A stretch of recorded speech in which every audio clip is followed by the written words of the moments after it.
Colony of Sunflower People by Makralston, Part 1. Grass isn't always greener on the other side.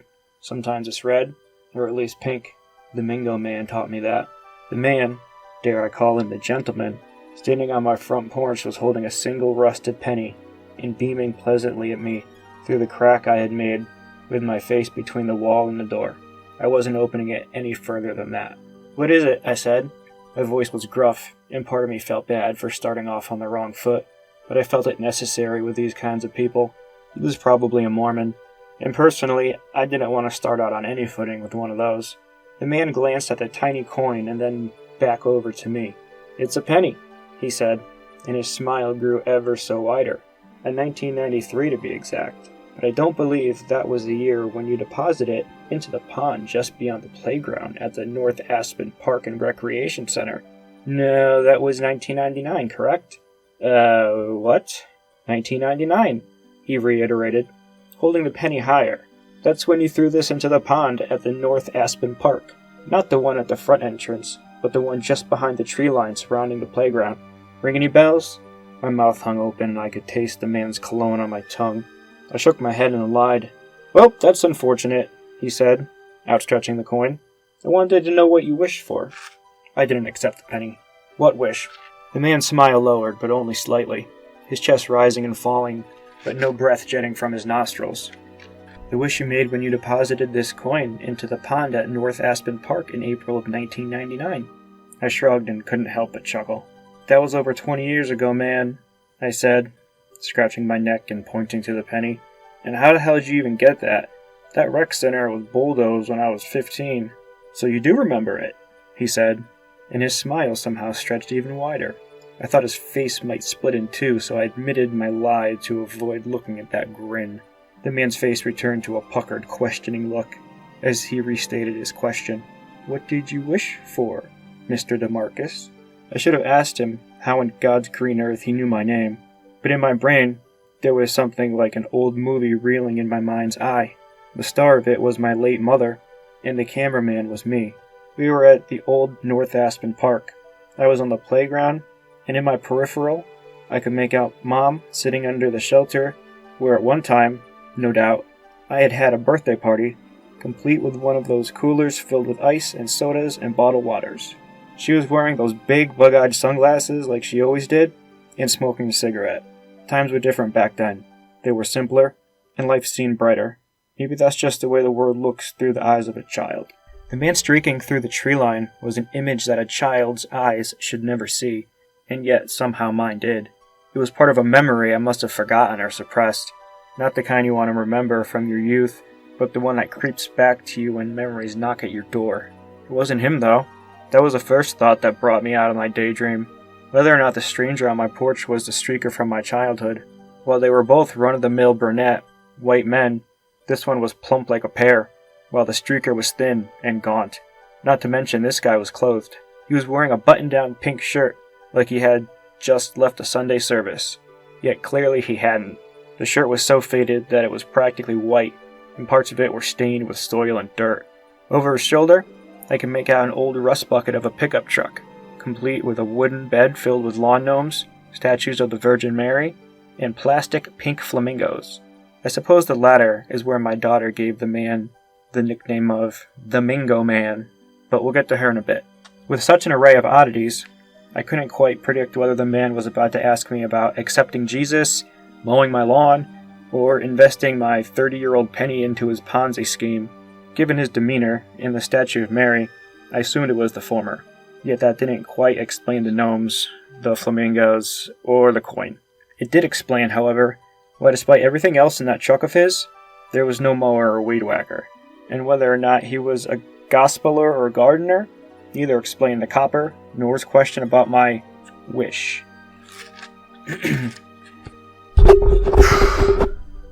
"I don't know," I finally answered, scratching my neck again and wondering how long it was I was lost in thought for.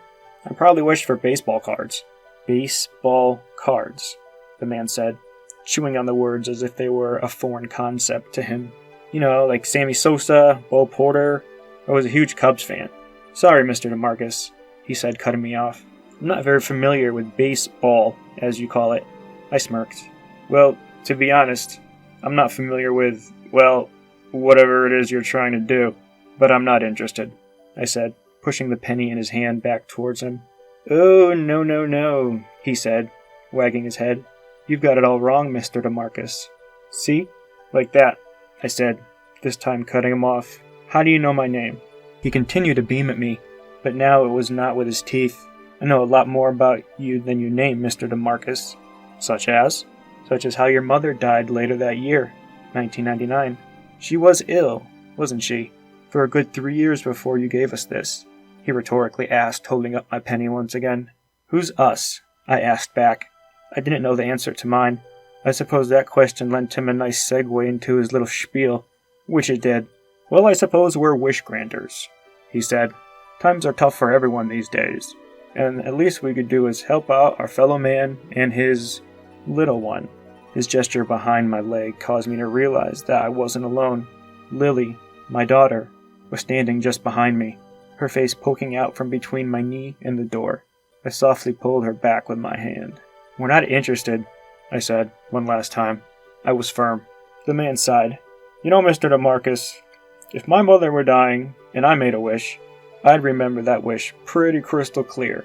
I swallowed and held back my daughter. I have everything I need right here, thanks.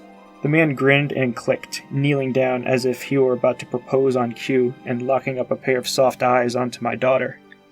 Her face was half tucked into my leg, but she was still observing him with a single wandering eye, just as she always would with strangers. She was keen, a trait she picked up from me and definitely not her mother. What's your name, little lady? His voice was softer now and higher pitched. I could feel my daughter rubbing her head on me, back and forth, trying to decide whether or not to speak to him. Finally she did. Lily! The man lit up. Lily, he said. What a beautiful name.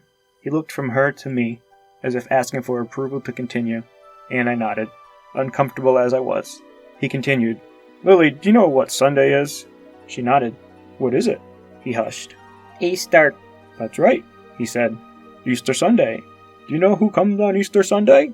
Lily nodded again, though it was a gesture less unsure than before. Jesus?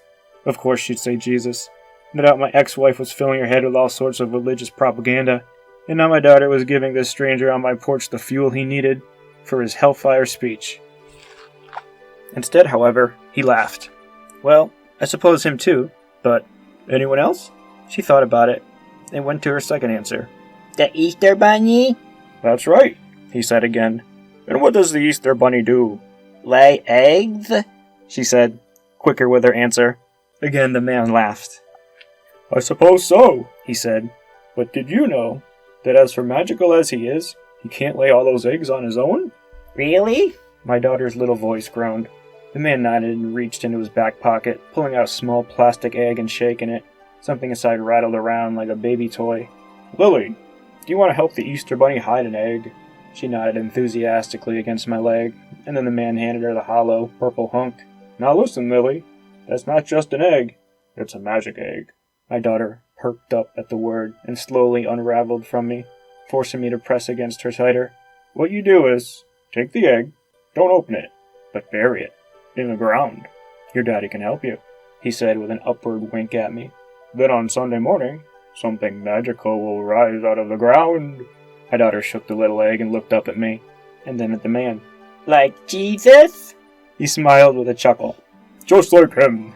My daughter cupped the egg close to her chest, and the man stood back up and gave me a friendly nod, handing over the penny again.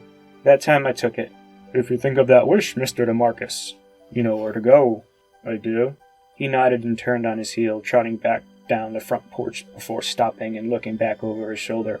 A lot can happen in 3 days, he said, and I watched as he hopped into that truck of his and rumbled the engine to a start. Who was the Mingo Man? Said my daughter from behind me.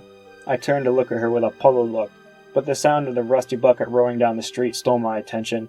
I watched blankly as the truck disappeared over the hill at the end of the street, and my eyes panned across the neighborhood until they met with the plastic pink flamingo beside my mailbox. I wasn't sure of which sight was more alarming at that point.